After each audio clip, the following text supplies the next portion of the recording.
성례 주일은 특별히 또 연관된 것이 오늘날 고난 주일과 연관이 되어 있습니다. 그러므로 오늘부터 시작해서 한 주일 동안은 우리가 철저하게 십자가만을 바라보는 주간입니다. 갈보리 십자가 져야 했나 맨날 사랑하나 예수님 십자가 지시었네, 이런 고백도 마음속으로 한번 좀 해보셔야 되고, 그리고 우리가 묵상 중에 십자가를 바라보면서 한편의 강도가 봤던 십자가, 또 다른 편에 봤던 그 강도가 바라봤던 십자가도 같이 교차하면서 바라봐야 됩니다. 한편의 강도는 말합니다. 예수야, 네가 하나님의 아들이거든. 너도 십자가에서 내려오고 나도 십자가에서 내려다오.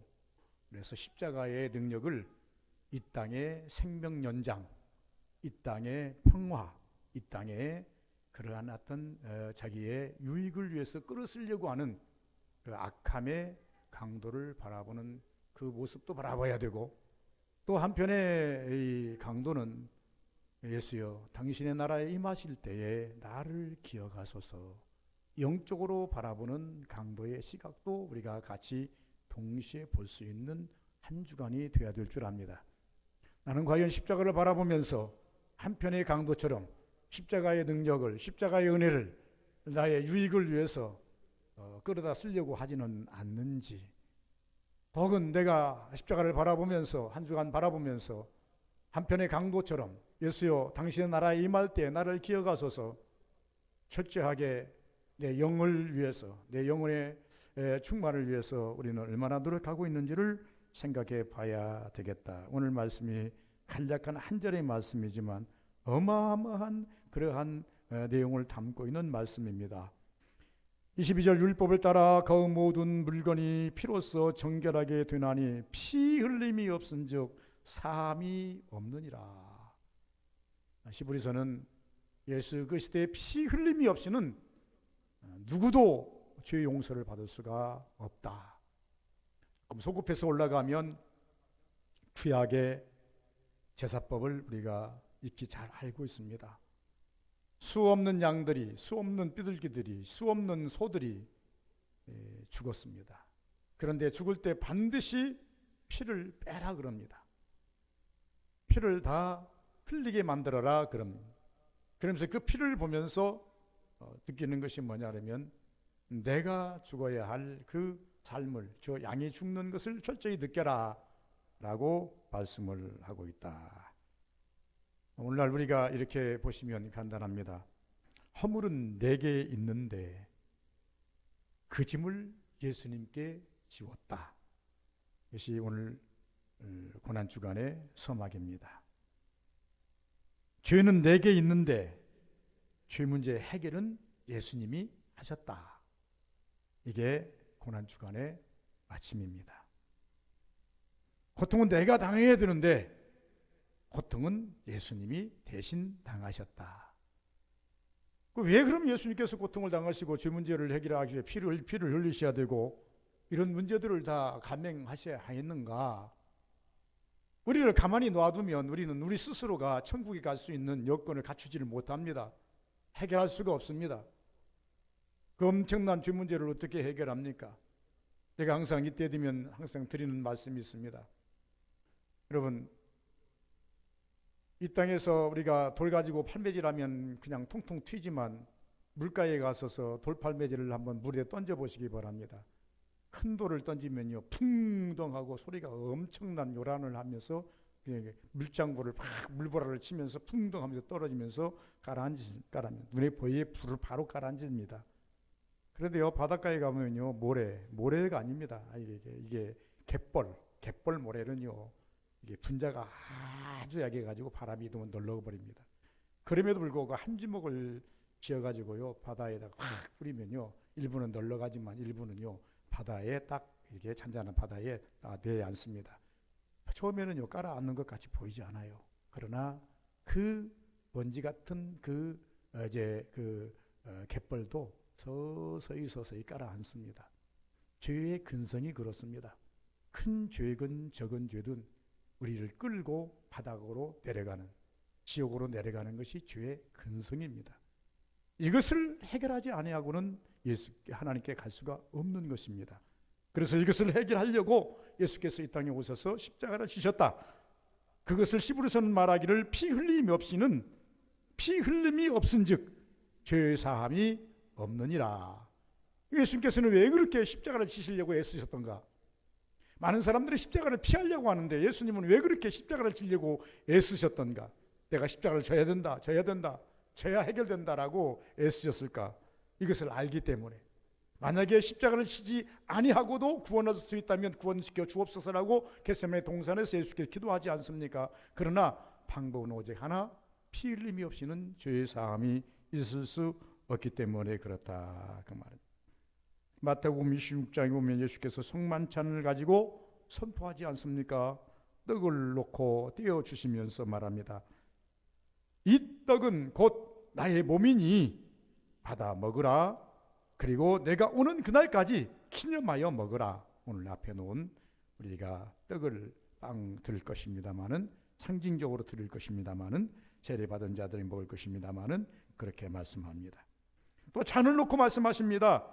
이 잔은 너희가 먹으라 마셔라. 내 올 때까지 먹으라.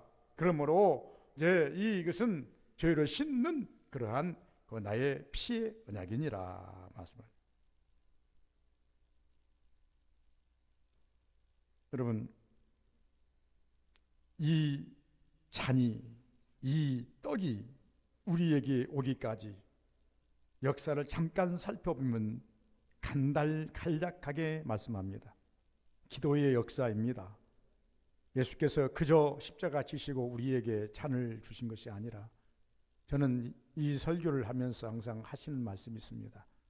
예수님께서는요, 실질적인 십자가는 한 번 지셨지만은 그러나 예수님께서는요, 십자가를요, 하루 사이에 3번을 지십니다. 한 번은 뭐냐 그러면 제자들을 앞에 놓고 성만찬을 하시면서 이 떡은 나의 살이다. 죽음을 의미하죠. 고통을 의미하죠. 이건 내 피다. 이미 제자들 앞에서 한 번 뭘 했습니까? 십자가를 논했습니다. 십자가 지셨습니다. 마음으로 지셨습니다. 두 번째 십자가는 어디 가서 지십니까? 겟세마네 동산에 올라가셔서 아버지요, 이 잔이 내게서 옮길 수만 있으면 옮겨주옵소서. 그러나 나 원대로 마옵시고 아버지의 원대로 하옵소서. 성경에 이렇게 뭐라고 말합니까? 예수님께서 오늘 누가복음 24장에 보니까 천사들이 돕더라. 천사들이 예수의 기도를 막 도우니까 예수님이 더 힘써 기도를 하는데 어떻게 땀이 쏟아지는데 핏방울처럼 되더라. 진액을 뽑았다는 얘기죠. 예수님께서 땀을 흘리시는데 여러분, 밤에 올라가서 밤이 춥습니다. 이 시점이면 밤이 추워요. 이 시점에 가면요, 우기를 막 지나가지고 여름으로 막 인문하는 시기입니다. 이제 우기이기 때문에 거의 지금 그렇게 따뜻한 그런 기후가 아닙니다. 따뜻한 기후가 아니기 때문에 밤에 산에 올라갔다 매우 추운 날씨입니다. 그럼에도 불구하고 예수님께서 얼마나 몸부림치며 기도하셨던지 땀이 흐리는데 이 땀방울이 떨어질 때는 핏방울처럼 되었더라. 이렇게 말합니다. 우리는 과연 기도하면서 이만큼 땀을 흘려가면서 진액을 쏟아가면서 한번 기도해 보건 기억이 납니까? 만약에 그 정도 기도한다고 한다면 응답받지 못할 이유가 없을 것이다. 저는 그렇게 생각합니다. 예수께서 땀방울이 핏방울 되기까지 기도하시면서 이 잔이 내게서 옮길 수만 있다면 이 잔이 뭡니까? 십자가입니다. 이 십자가가 내게서 옮길 수만 있다면 벌써 겟세마네 동산에서 또 십자가를 한 번 더 지십니다. 그리고 새벽에 잡히시고 그리고 12시 넘어서 예수님께서 십자가에 달리십니다. 그래서 저는 이렇게 말합니다. 예수님은 아시는 거로 예지의 고통을 통해서 한 번 십자가 지시고 의미를 자기의 그 온 목적을 가지고 제자들 앞에서 한 번 더 십자가를 논하시고 마지막에는 정말로 예수님은 십자가에 달리셔서 이제 피를 흘리셨다 이렇게 말합니다. 여러분, 예수님께서 이 세 가지의 이 과정을 거쳐서 십자가 지시는 모습을 볼 수 있죠. 겟세마네 동산, 빌라도의 가야베 법정에 왔다 갔다 하면서 심판받는 예수님의 모습, 그리고 사형 언도를 받고 골고다 언덕에 가서 죽는 모습입니다. 그러므로 예수님께서 말씀하시기를 우리에게 주시는 오늘 이 여러분이 떡을 잔을 받으실 때에 우리에게 주시는 메시지가 뭐냐 그러면 떡을 떡으로 보지 말라, 잔을 잔으로 보지 말라는 겁니다. 그래서 고린도전서에 말합니다. 이 잔을 무분별하게 분별 없이 먹고 마시는 자는 자기 죄를 먹고 마심이니라. 분별 없이 먹고 마시는 자는 자기 죄를 먹고 마심이 되는 것이기 때문에 함부로 이렇게 먹지 말라.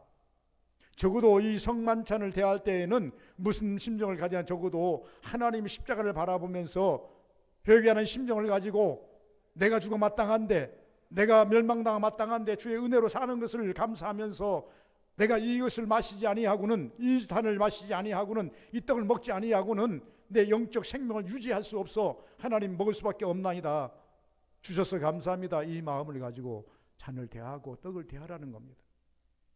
오늘도 우리 서부교인들이 아마 이렇게 돼야 될 줄 믿습니다. 그리고 다시 부탁을 드립니다마는 오늘 이후에 우리는 일주일 동안 살면서 한편의 강도, 양편의 강도가 있습니다.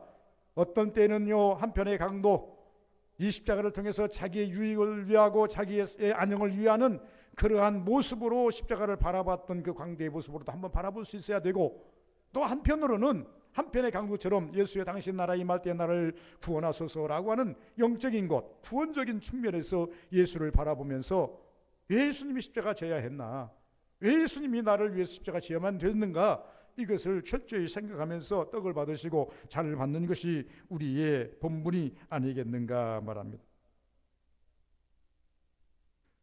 그러므로 떡과 잔을 바라보고 받으실 때에는 주님과 나 관계 설정이 잘 돼야 됩니다. 하나님과 나, 죄인과 예수 구원자, 이 설정을 잘 하셔야 됩니다. 여러분, 구약에 보면 제사를 드릴 때, 양을 가져올 때 아무거나 가져오라고 하지 않았습니다. 정해졌습니다. 1년 된, 7년 된, 암컷, 흠없는 것, 새끼, 이렇게 요구를 하십니다. 그리고 반드시 이 말씀대로 가지고 와야 합니다. 그리고 가지고 와서 내가 양 가지고 왔으니까 제사장님 알아서 제사 드려주세요 하고 절대 떠날 수가 없습니다. 그 양이 죽어서 제단에 올려져서 그리고 안전히 하나님께 드림이 될 때까지 밖에 서서 기다려야 됩니다. 밖에 서서 기다리는 이유는 뭐냐 그러면 그 죽음을 통해서 저거 내가 죽어야 되는데, 이 죄 때문에 내가 죽어야 되는데, 멸망해야 되는데 내 대신 양이 죽는 것을 바라보면서 그림자적으로 예수 그리스도의 모형을 바라보라, 이렇게 성경은 말씀하고 있습니다. 그래서 구약에는 양이라는 말을, 소보다는 양이라는 말을, 소도 나옵니다만은 양에 대해서 열심히 나오는 이유는 뭐냐 그러면 그 어린 양 되신 예수. 그래서 세례 요한이 마지막에 예수님이 오셨을 때 보라, 하나님 세상길을 지고 가는 하나님의 어린 양이로다, 예수를 갖다 마지막에 양으로 딱 비유해서 못 박아 버리지 않습니까?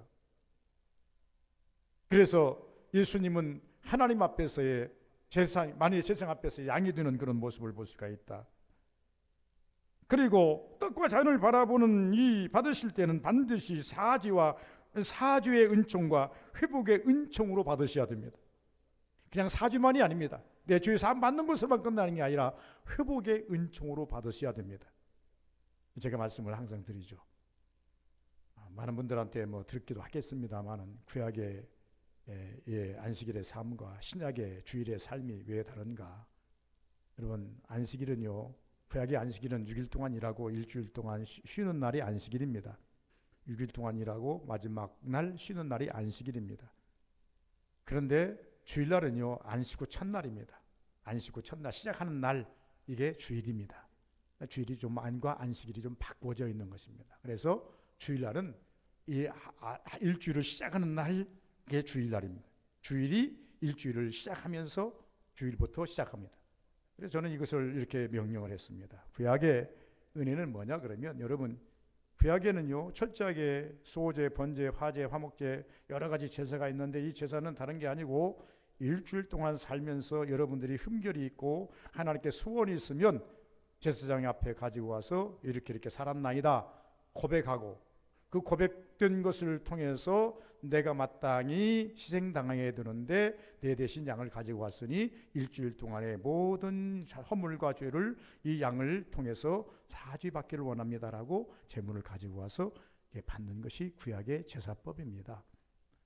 그래서 일주일의 모든 죄의 문제, 일주일에 살았던 모든 나의 허물의 문제를 다 이게 어떻게 합니까? 해결하는 문제가 안식일 혹은 제사입니다. 그런데 신약에서는 어떤 것인가 하니까 사도행전에 나타나는 것처럼 다른 게 아닙니다. 은혜 받고 일주일을 사는 것입니다. 그래서 혹자들은 말합니다. 예배의 실패는 우리 일주일의 실패다. 예배의 실패는 은혜의 실패다. 예배를 실패하고 일주일 동안 어떻게 살 것인가?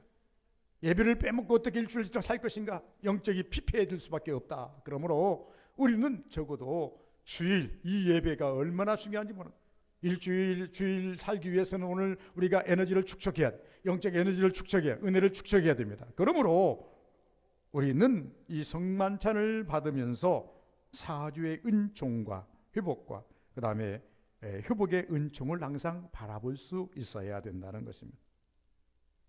마지막에 보면 은혜를 받고 힘을 얻는데 우리가 이 은총 떡과 포도주를 받으셔야 된다라고 하는 것입니다. 여러분 주일마다 말씀을 받는데 여러분 어떤 말씀을 받고 어떻게 받는지는 모르겠습니다만 한마디라도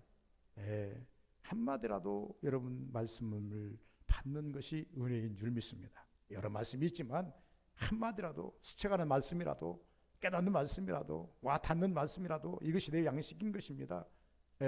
미안한 일이지만 어쨌든 이번에 제 아내가 저를 위해서 열심히 밥을 3끼를 잘 챙겨줍니다. 그런데요 어쨌든 먹기 싫어도 가서 한 숟가락도 떠야 됩니다. 그래야 챙겨준 사람이 보람이 있지 않겠습니까? 만약에 열심히 챙겨놨는데 안 먹어버리면 삐져버립니다. 그래서 사명적으로라도 먹여야 됩니다. 맛있어도 먹지만은 여러분 어쨌든 밥 먹기 싫어도 챙겨놨기 때문에 가서 한 숟가락이라도 떠주어야 그것이 뭡니까? 예의입니다. 우리가 하나님 앞에 와서 적어도 은혜를 받는 일에 있어서요 다는 이미 준비된 말씀을 다는 내 것이 될 수 없지만은 한 말씀이라도 말씀을 가지고 가야 그것이 힘이 되고 능력이 되는 것입니다. 예수께서 이 땅에 오셔서 수없는 말씀을 하셨지만은 그러나 그 수없는 말씀을 다 받은 사람은 없습니다. 그 중에 한마디, 그 중에 한 가지, 그 중에 어떤 것, 자기에게 필요한 한마디를 가지고 기적을 맛보기도 하고 이적을 맛보기도 하고 어둠이 물러가기도 하고 구원의 역사로 나가기도 하고 새 힘을 얻기도 하는 역사를 얼마든지 볼 수가 있는 것입니다. 그러므로 우리 서부교는 많은 것을 가지고 기대하지 마시고 그 한 말씀이 나를 변화시킨다. 그 한마디가 나를 소생시킨다. 오늘 말씀은 무엇인가? 오늘 말씀은 떡과 포도주가 나와 무슨 상관이 있는가? 떡과 포도주는 왜 예수님께서 이것을 말씀하시며 마지막 말씀에 이것을 말씀하시고 나 오는 그날까지, 다시 말하면 예수님이 다시 재림하는 그날까지 이것을 애써 지키라고 말씀하셨는가? 이것을 생각하시면서 오늘 우리 서부교인들이 떡을 받으시면서 잔을 받으시면서 새 힘을 얻고 또 사지의 은총과 또 하나님의 그 은혜를 덧입어서 한 주간 고난 주간을 바라보면서 고난 주간에 바라보는 그 은혜가 남다른 은혜가 되시기를 주의 이름으로 축원을 드립니다. 다 같이 이제 성찬 예식을